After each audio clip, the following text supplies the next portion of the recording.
Salut tout le monde, ici Philippe Michaud pour le blog Branchette Baseball, j'espère que vous allez bien. Aujourd'hui, je vous parle du Zenfone 3 d'Asus, un téléphone intelligent Android qui offre un excellent rapport qualité-prix. Dans les prochaines minutes, je vais d'ailleurs vous montrer quelques-unes de ses fonctions les plus intéressantes.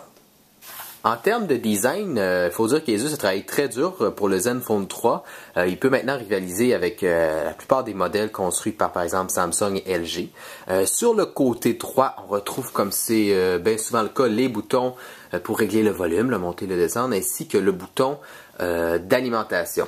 À l'instar, par exemple, du LG G5, on retrouve à l'arrière ici le lecteur d'empreintes digitales qui permet, en fait, quand il est configuré, de déverrouiller le téléphone et également d'utiliser certaines applications.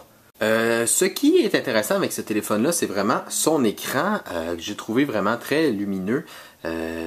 Par exemple, quand on regarde des vidéos ou on regarde des photos, en fait, c'est un écran de 5.5 pouces Super IPS Plus en HD intégral, donc une résolution de 1920 par 1080.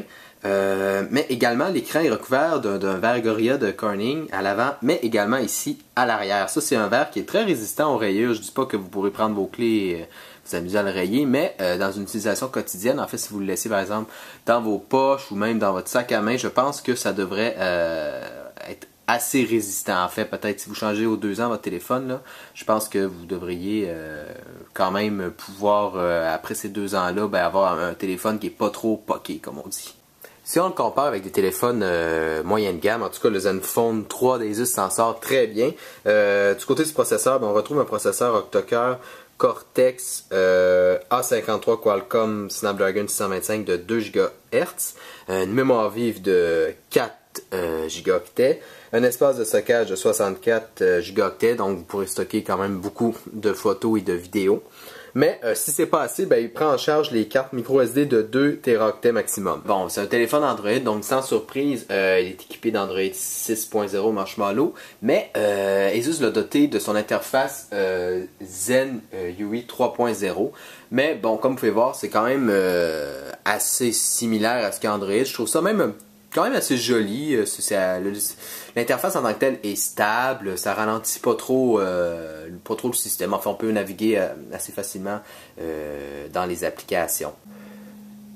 L'appareil photo du Zenfone 3 est une belle surprise. En fait, c'est un appareil photo Pixelmaster 3.0 qui inclut une stabilisation d'image optique et électronique qui est capable de capturer des photos de 16 mégapixels et des vidéos en 4K.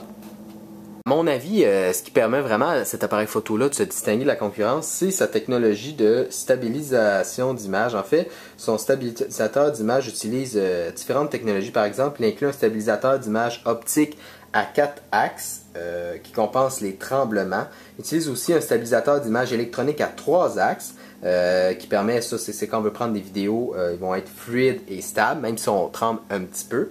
Et puis, il inclut aussi le suivi des sujets tritex. Ça combine 3 technologies de mise au point.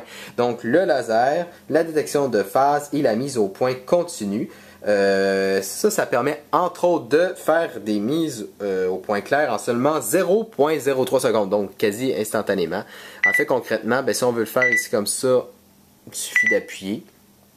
Donc ça se fait très bien. Dans les faits, bon, c'est sûr que si vous mettez à trembler comme ça, là, le stabilisateur d'image, c'est limite. Mais pour ceux qui ont tendance à un peu trembler, surtout quand l'éclairage est faible, ça devrait quand même corriger jusqu'à un certain point cette lacune. Finalement, en termes d'autonomie, bon, vous pourrez, ça dépend vraiment de l'utilisation. Si vous mettez le Wi-Fi, le Bluetooth et tout, vous parlez au téléphone, vous faites d'Internet, c'est sûr que le soir, vous allez devoir le recharger. Le rechargement se fait avec l'USB de type C 2.0. Donc, concrètement, peu importe le côté, en fait, il n'y a pas de côté, c'est universel. Donc là-dessus, vous ne vous casserez pas la tête. Et puis, l'autre côté, vous avez l'USB traditionnel. Donc, vous pouvez soit le brancher après un ordinateur ou après une prise électrique. Donc voilà, j'espère que cette vidéo vous a plu. Si vous avez besoin de renseignements supplémentaires, vous pouvez lire comme toujours ma critique complète sur le blog Branchette Best Buy. C'était Philippe Michaud, merci et à la prochaine!